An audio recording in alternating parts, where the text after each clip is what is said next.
Hello everybody and welcome back to my channel. Hopefully the lighting is okay. The sound's probably not the best, but I do have all the equipment for this. It's just I wanted to do a very quick video on Neptune entering Aries January 26th, which is today.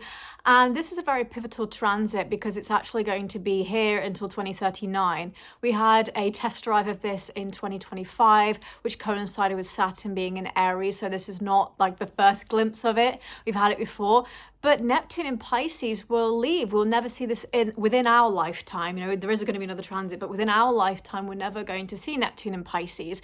So it's a little bit bittersweet at the same time. Some people might be very happy, especially if it's in their first house.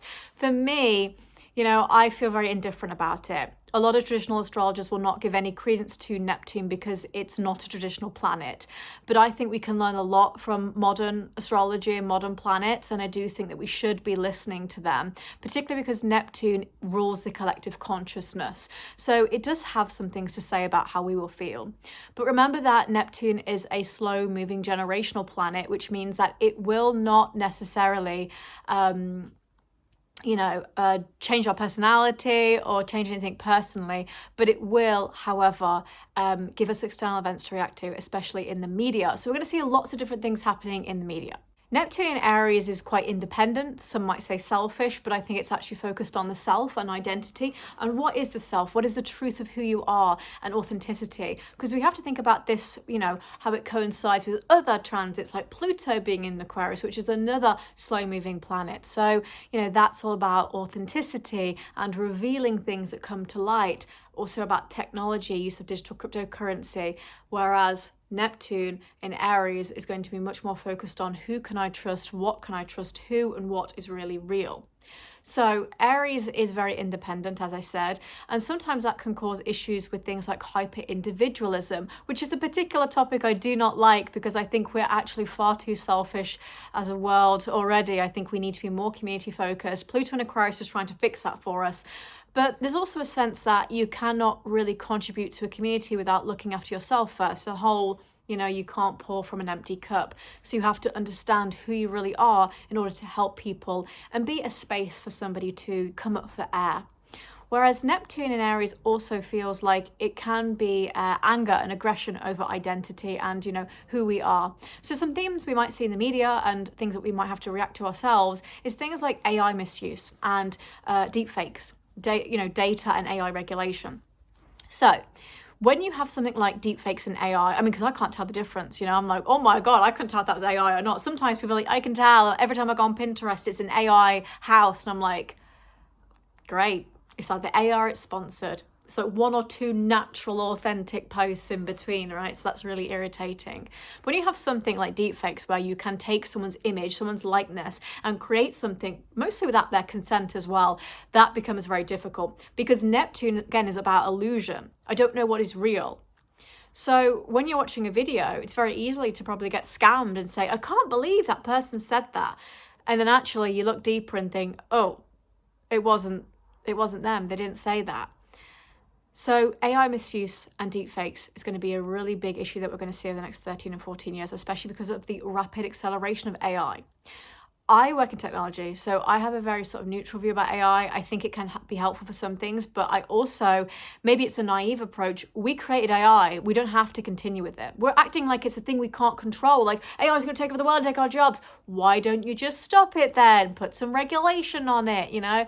But learned helplessness is the thing that the world loves to do, right? So that is going to become more prominent. Again, my opinion is that there is some things that can be helpful. But if your boss is saying, hey, we should really start implementing this because it's helpful for your job, look at what stocks they've got. Because I bet they've got a lot of stocks in AI companies, you know, in a big ETF fund that, you know, half of it is AI, you know, all that kind of stuff. Because I'm telling you, it's never out of, I just want to help you. No. It's normally out of greed. Trust me. So we'll start seeing more of that. The next thing is actually identity. So, you know, in the UK, I'm doing this video for everybody across the world, but in the UK, digital ID was introduced last year. A big stink about it. The town that I live in, there's a big graffiti thing on the wall that says, say no to digital ID. So digital ID is really, some people call it the mark of the beast, a bit like they did with vaccines, right? So in that regard, it is identity, going back to Aries, being sort of put on a filter. Like, why do we really need to have a digital ID? You know, because people have national insurance, people have like a passport, they have like, you know, social security number, whatever. So why do you need to then have another level of ID? Okay, so it always feels like data mining. People are like, what's the truth of this? Can't really get a standard answer. You know, you'll get an answer from somebody, but it's like, that was very political and told me nothing. So Neptune Aries is really going to push issues like AI misuse and digital ID. We also had last year in the UK. Sorry, I'm talking about the UK focus just because there's a lot of stuff that's related to this as well. So I just want to talk about that. But, you know, if you've got any things that have happened recently in your country, put them in the comments and we can discuss. But interestingly, last year they had an act that came through to try to help children. So adult entertainment sites, which is what Aries also rules over actually. The advent of things like OnlyFans was quite interesting when Uranus was in Aries. But what? Oh, sorry, I got tinnitus then. My whole ear went out then. Oh, somebody doesn't want me to say something right now. Sorry, that was weird. My whole hearing went out. So we had this act introduced, and so if you want to go on an adult entertainment site, then you have to put your ID in. But actually, it's for everything. Like if you want to go on Reddit, I went on Reddit recently because I was looking at like a root canal operation, and it was like, no, you have to put your ID in because like maybe the stuff was kind of gory, and I thought, I don't want to do it because I'm like, I don't really use Reddit enough to be able to put my ID in. I just don't want to either. But it's kind of challenged like that to protect children, and I personally think that sometimes it's a good thing. But the times maybe not. Again, it's a nuanced debate, but you'll start to see more clampdown on that. And so you have to start introducing your ID to more things. Like if you want to go somewhere, you've got to show your ID. And it becomes a point where it's like, what? This is stupid. This is ridiculous, because people need to know if you're real or not, fact or fiction. So Neptune starts to expose that, and your identity starts to become like an albatross almost. It's like, oh my God, how many times am I going to show my ID? It's ridiculous. And so that pushes people to be even more like, I want to go off the grid. You know, I don't want to do this. I just want to be a no name. You know, I just want to be floating in the wind and off the grid and change my name. I don't want an ID. And I think a lot of people are actually getting closer to something like that, which is also why people are going to move towards the next topic, which is digital cryptocurrency, which is another theme that Pluto and Aquarius will expose, because Aquarius rules technology, but it also rules things like digital cryptocurrency. So that is, you know, cryptocurrency has, for the most part, been largely unregulated. And because of that, people like it because it's not governed by anything. But there's going to be more requirements put in place that make it regulated. So it's going to be just like anything else. But what's difficult with that, and what people don't like, is that your money can be tracked. So people know exactly what you're paying your money with, right? This is like rooting out criminals and people and blah, blah, blah. But I think it's also the sense of autonomy. I had a conversation with a friend about this recently, where I was saying it's not really about criminal activity. It's more about the sense of, I own my money and my money is here. Because if it's in the bank, then they're just going to use it to do whatever they want with it. And then, you know, they make money from my money, all that kind of stuff. So in that regard, people like the idea of digital cryptocurrency, but it will not be governed for long, right? So there's going to be a sense of overall governance and particularly corporate governance, but definitely financial governance. So, and I would say individual governance too, if that's going to be a thing that we're talking about here. So cryptocurrency is going to become important. In my Pluto and Aquarius kind of videos that I've done, I've talked about dating apps, and also you know, especially like an app like Tinder, which is very Aries to me, you know, because Tinder was basically introduced as like a sort of hookup app. And then I actually know people that got together and they're like together for a couple of years now on Tinder. But it's now trying to be rebranded as a relationship app. You know, it's a relationship. It's something that we want to, you know, be like romantic and lovely. Whereas like Hinge and Bumble were more like the alternative. You can meet someone who's a little bit more like into what you're into. It's not necessarily about sex. It's like it's a relationship. And it's kind of going the opposite way. But in the Pluto and Aquarius video, I talked about how, you know, AI partners, girlfriends and boyfriends, and, you know, long distance cyber sex and stuff like that would become really, really big. And that, you know, Pluto and Aquarius with Neptune and Saturn in Aries, by the way, would cause this kind of like melting pot of, you know, you can chat to people online and maybe that person online is not actually real. But again, because of Neptune, we don't know what's real and what's not. So we're kind of like this could be anything, you know. I could be talking to like some 70-year-old weirdo and I think it's like my dream man, you know. So Neptune is going to try and weed that out and show us the sort of the truth of it all. So those are some big issues that I can see happening. If we start to pivot slightly from technology and look at politics, then that's also interesting. So Neptune is going to be in Aries again for the next 13, 14 years. So don't worry about being like, oh, we're going to have war for the next 13 years. I'm not saying that. But this year is particularly dicey. I've said it's slightly better in our hope and outlook on life, but it's not necessarily better politically. And I don't know if it ever will be for quite some time. The reason being is Saturn being in Aries with Neptune gets my shackles up. Mars-Uranus conjunction in Gemini in July always coincides with the starts or endings of a civil war, which I think we are really, really brewing towards, especially in the United States. And I also think that Neptune and Saturn together in Aries is the spread of aggression. Neptune as a planet is about the spread of something. It spreads, it's very easily leaking into things. Saturn in Aries does not like to be there because it's like trying to put a lasso around a bull and be like, I'm going to pull it out. So those two together, it's a spread of both biological and chemical warfare. I know, not the best. And Neptune also rules over gas and oil. How many countries do we know and world leaders that will try and invade a country for their resources, which includes things like oil?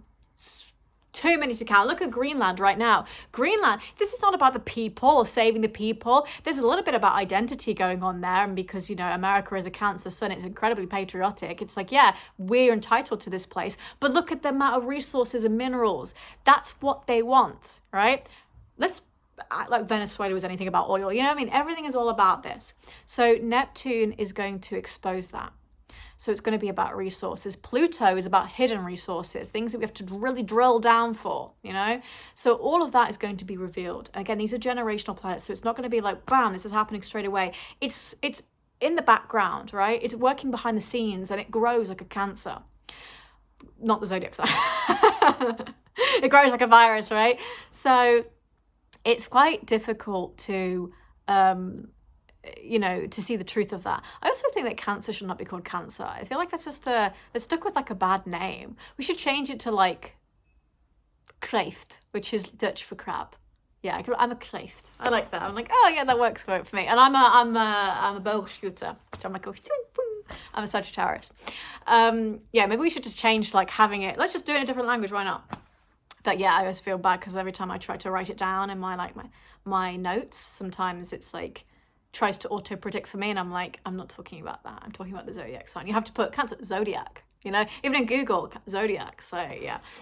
Going back to what I was talking about before I got distracted, can you tell I'm very Sagittarius because I'm like, oh, what am I doing? Neptune in Aries is going to be very interesting for the world, for us personally, because we have to have these events that we react to. And coupled with Pluto in Aquarius and Saturn in Aries. Saturn in Aries is going to be there till 2038. So it's not like a 2028, sorry. Bloody hell, 2030, yeah, I'd die. 2028. So that's not going to be as harsh, okay? And people who are going to have their Saturn returns, they'll understand that. Like, okay, this is going to create champions. It's going to create, you know, people that have a lot of refinement to them. But Neptune Aries got a lot to say. I don't want to talk too much about you know, the zodiac signs itself, but I'm going to do like a whiz through. The reason why I won't talk too much is because, like I said, it's not a personal planet, so it's only going to give you some events to react to. So if you're an Aries rising, for example, this is in your first house of self. Because Aries is all about identity, this is in your first house, this is going to be pivotal for you. It's really deciding on who you are. What's your dream life? What are you trying to manifest, most of all? But also, how are people perceiving you? You know, do you feel like you're putting on a fake persona? Are you pretending to be something you're not? And if you are, do you know what the authentic version of yourself is? And that's a very loaded question because I don't know if we ever know ourselves authentically. I couldn't tell you if I actually know myself because I've not met the new me. The new me is in 10 minutes. You know, in 10 minutes time, I'm the new me. But also because you don't authentically know who you are without all the judgments and traumas of society, right? If you took away all the people that you've met in your life, would you be a different authentic person? Most likely. So it's really about deciding to you what authenticity is.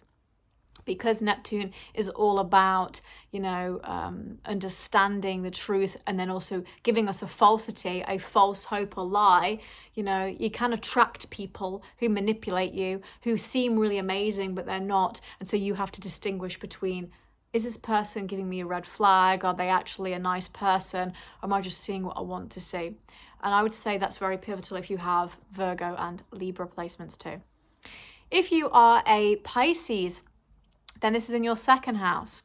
So if you're a Pisces rising in the second house, this is interesting because I always see this as a very confident house, because it is a very confident house.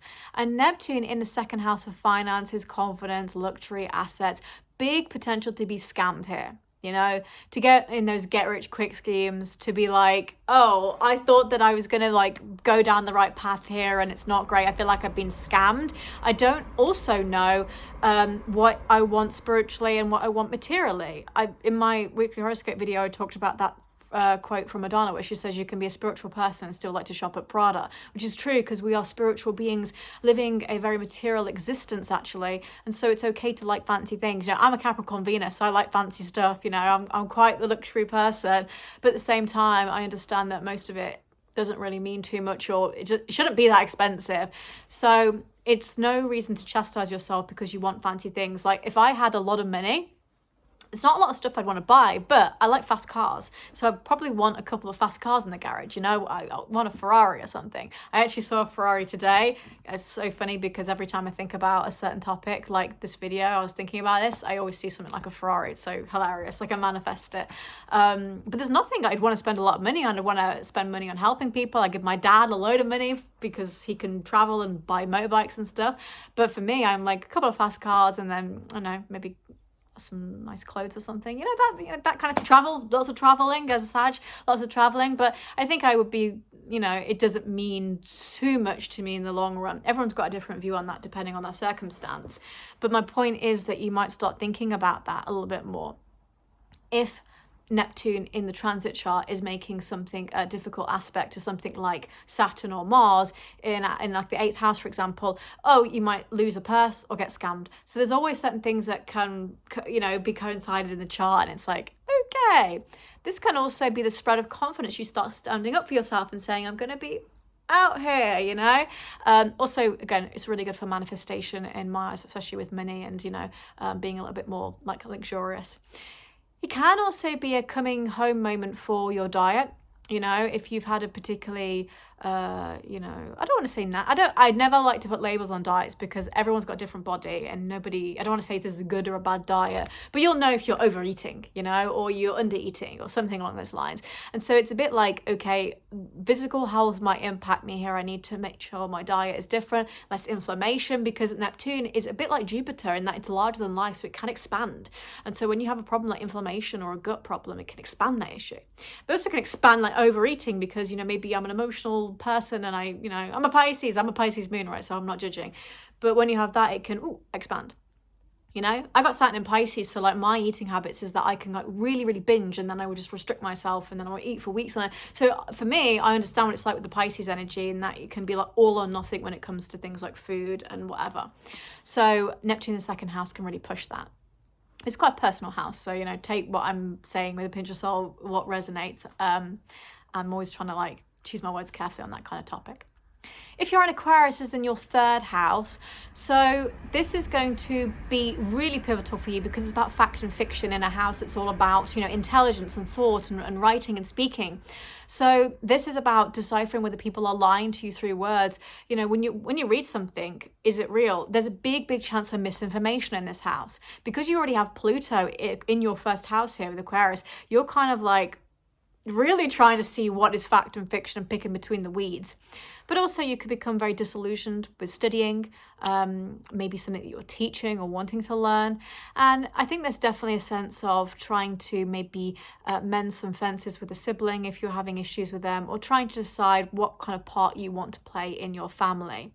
There's also potential here to you know, say yes to things that you probably should be saying no to. But again, there's a real sort of like fact or fiction. What you're speaking, hearing, and reading, it needs to be true. So you have a part to play in the spread of misinformation, the spread of the truth, and say, no, actually, this is wrong. Or even if it's something like you comment something on a post and you say, I hate to break it to you, but this is not right. This is not real. This is where you can get the source from.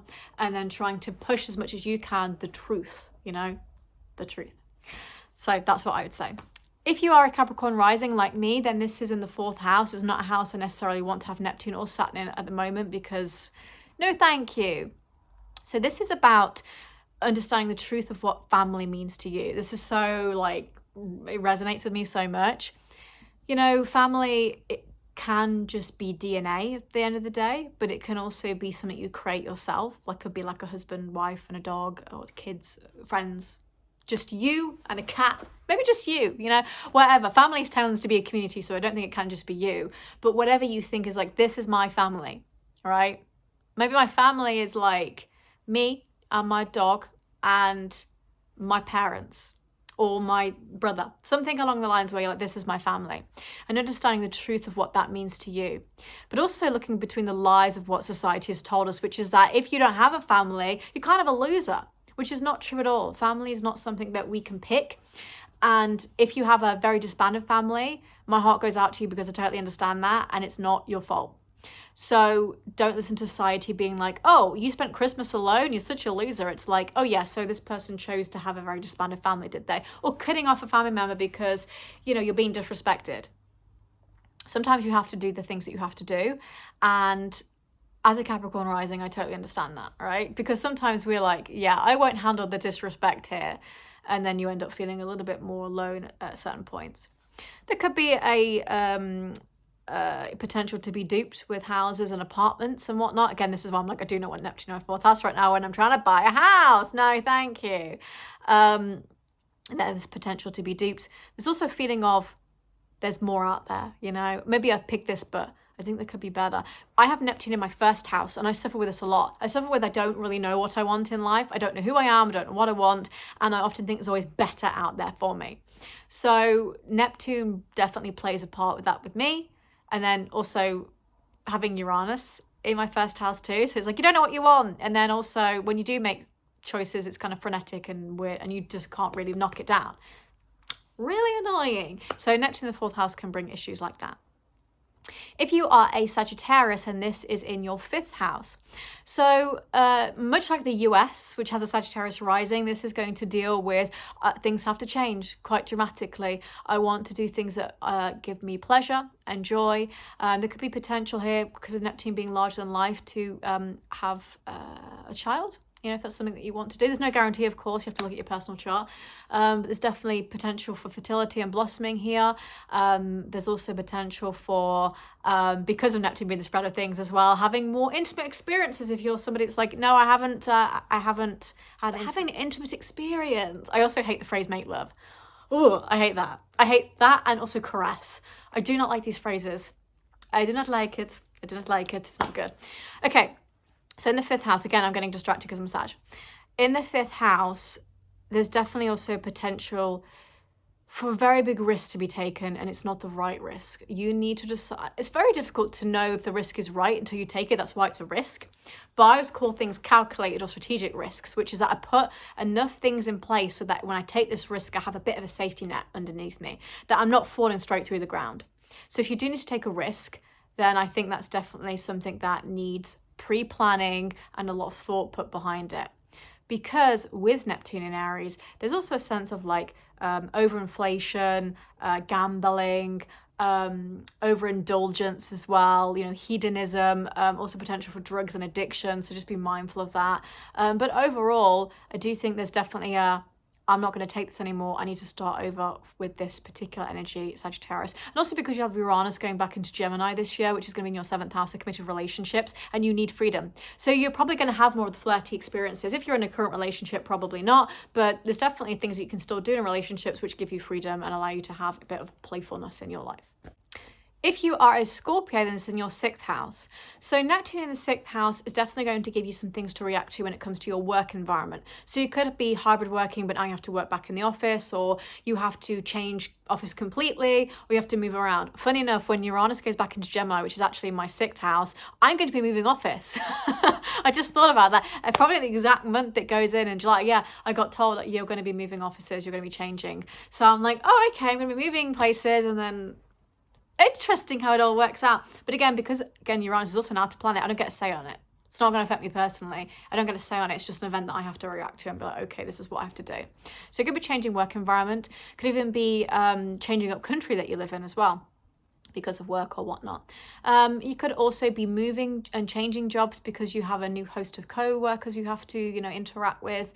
Physical health becomes very important as well, especially when you see, the kind of truth of what your physical health is like. We are a lot in denial sometimes, especially people who are overweight, underweight, or not.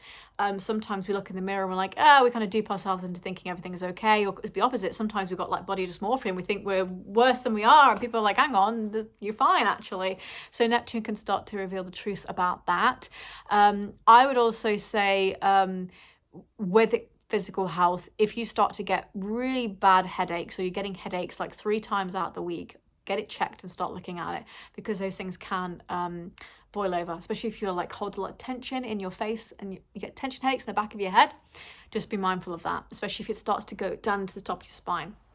I do a lot of like physical health, like personal reading, so I'm like, trust me, I know when Neptune's in this, it's not always that good. The second thing I would also note is that you could be acquiring a pet. You could be buying a pet, especially a pet that like lives the stretch of Neptune being in Aries, which I think is quite interesting.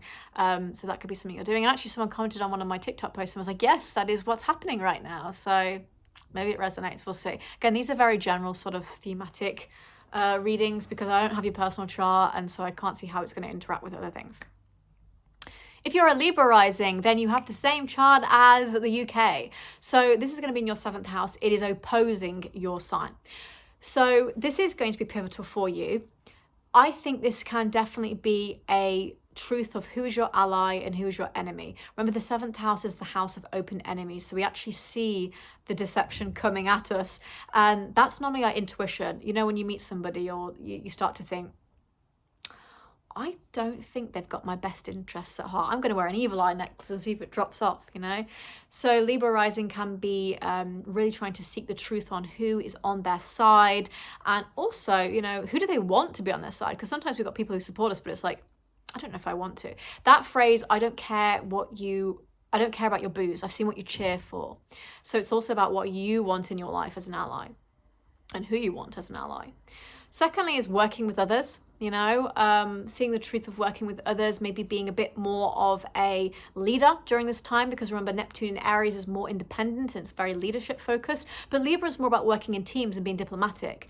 However, these two are opposing each other. It's more about taking charge with a group of people. Okay, so I think there's definitely some potential to be a little bit more out your comfort zone, be spontaneous and say, I'm going to take the lead on this, and actually I'm going to show that I'm responsible and reliable too. The big thing here, of course, the 7th house is relationships, commitment and marriage. So this very much is, I'm not a maybe, I'm the one. And because of that, you can kind of feel like the person that you're with, or maybe the person that you want, maybe doesn't exist. Dark romance novel. Oh my God, would be amazing if they sweep me off my feet. Yeah, it would be. But also, at the same time, I do think that a lot, we have fantasy in our heads. It's often we just want a fantasy and it's not real. And, having realism is boring. We want the fantasy. But it's actually much better for your relationships to see the truth of things. You might also find something out about a relationship. Again, it's a long stretch, so this might take some time. Could also definitely, because the opposition, be about you and what you want in relationships too. If you are a Virgo rising, then this is in your 8th house. So you've had Neptune in your 7th house of committed relationships in Pisces for quite some time. And I do think that the idea of this person's perfect is probably very much worn off now. And you're seeing things for what they are. But also, this is in a house that's very hidden and does not like to be very open. So it can itself be even more individualistic. You can become a little bit more selfish, more rooted into what you want. I don't think necessarily think it's a bad thing, but the problem is I don't like hyper individualism where it's like, I don't care about anyone else and I've got no peripheral vision. I can't see what's around me. I think it's good to be, I'm going to give myself self-care, but it becomes very, I don't owe anybody anything, I'm not going to say goodbye. It hurts me too much. What? So in the 8th house, that can be compounded. Remember that Saturn's going to also be in Aries in your 8th house, which I don't like. I'm not fear-mongering because I think it can also be quite good because, for example, Saturn actually does probably quite well in the 8th house because I'm like, they've got similar themes. But there is difficulty here. It can also be really good things like birth of a child, for example. So Neptune has the potential to be quite scammy in this 8th house as well. So be careful about investing in stuff that's going to lose money or those get rich quick schemes, especially if you've got Pisces placements too. Just be careful of that, or taking a job that you think is going to be better for you, but it's not. And also being sort of like, again, I'm too old to use this phrase, like dickmatized. Where it's like, oh my God, the lust has really taken over. And it's like, I wrote this phrase a while ago. It's not mine, but it really inspired a book that I wrote, which is called You're My Hope, which is that lust will walk in wearing love's dress and you'll just think it's amazing. And it's like, nope. So just be mindful of that. If you are a Leo, then this is in your 9th house. So when you have Neptune in the 9th house, I tend to think these two work well together because Neptune's all about collective consciousness and the 9th house is all about spirituality, God and philosophy, but also traveling, exploration, understanding ourselves.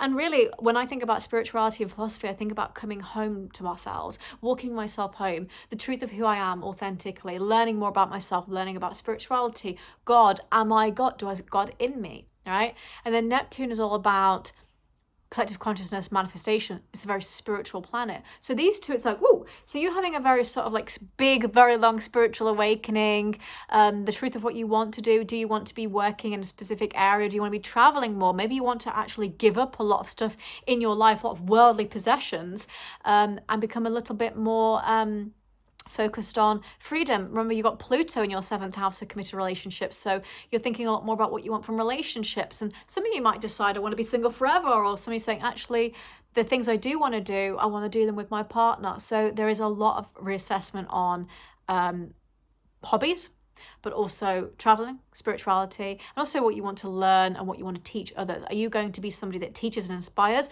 or are you much more of a student? It's that kind of thing that I would say with Neptune being in that 9th house. Could also have a deception about like religion. It's not, obviously this is so niche because most people are not in cults, but there's definitely a sense of having a belief system that's not conducive to your health. It's like not good for you. You're kind of like duping yourself. So definitely think about the beliefs that you hold, especially like subconscious beliefs that are really negative, like, oh, I'm never loved, blah, blah, blah. You want to turn that around and be like, I'm always loved and wanted. I am always chosen by the people that I want, reciprocated, unreciprocated love, not for me, piece of thing in there then, so both positive and negative beliefs being challenged. If you are a Cancer rising, then this will affect you because you are a cardinal sign. So this is going to square your rising sign. So this is in your 10th house, your house of career, public life, reputation, social status, and kind of like a house that can make you quite rich actually.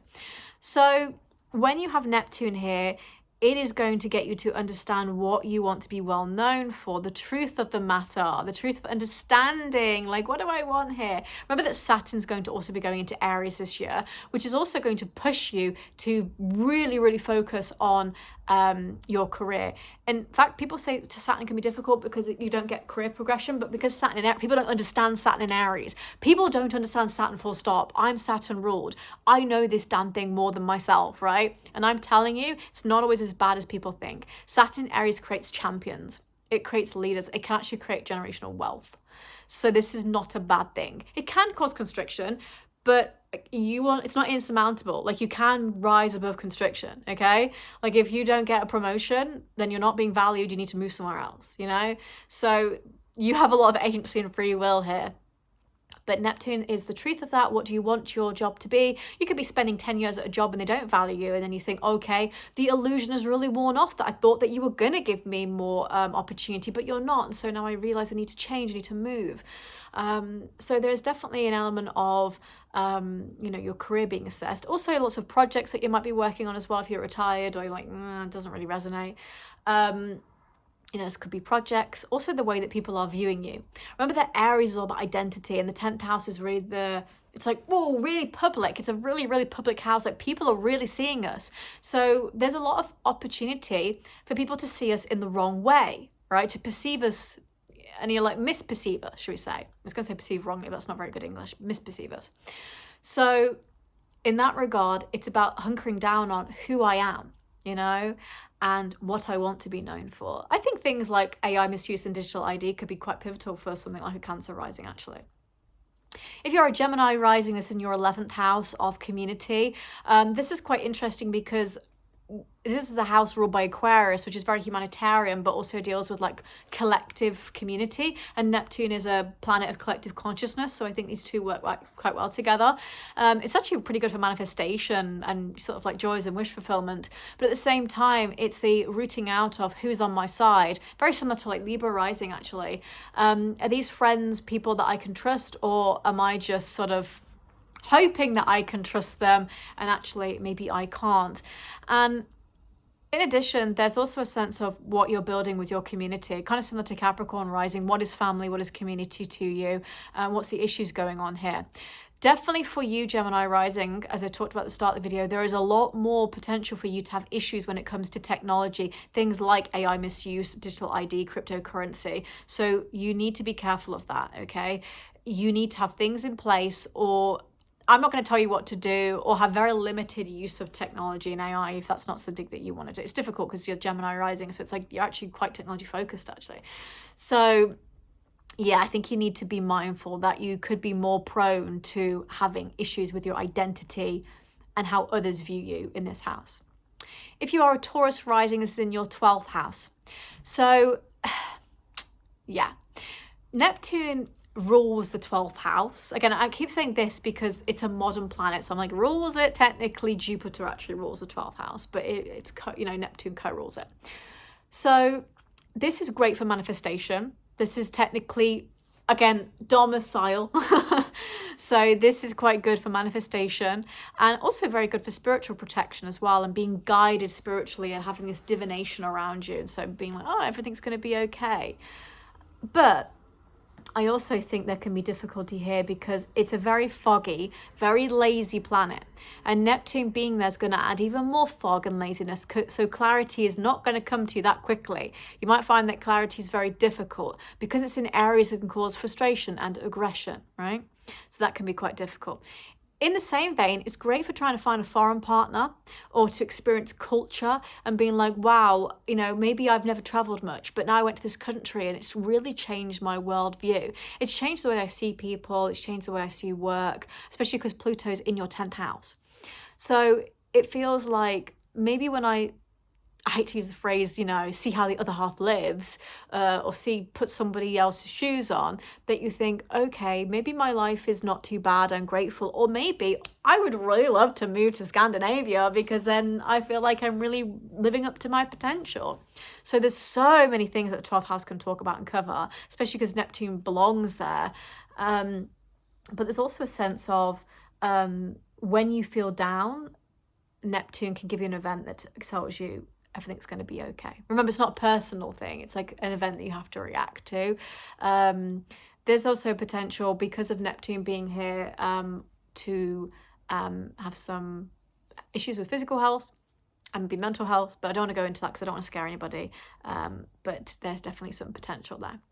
So I think this video is almost 40 minutes long, which is pretty good. I'm like, actually thought it was going to be longer, but I wanted to kind of keep this succinct. So some few things to remember.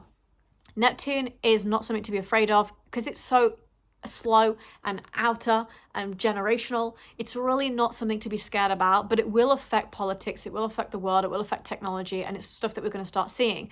And again, this is not stuff I'm plucking out my arse out of nowhere. You know, I'm very much into current affairs. I'm talking about stuff that's already happened that is going to start growing, okay?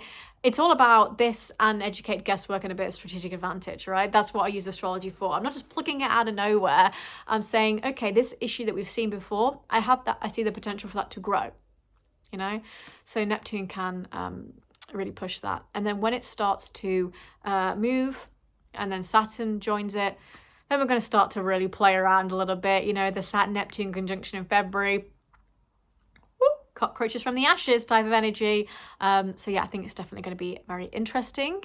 Yeah, maybe put a comment below. What did you think Neptune in Pisces was like for you? It was in my 3rd house. So yeah, I think there's definitely some shades of that for me. But are you looking forward to it? Are you a little bit scared? Are you like, I don't really care, Neptune's like not a thing to me? Like, let me know. And yeah, I'll see you for the next video, which would probably be on the full moon in Leo. Bye.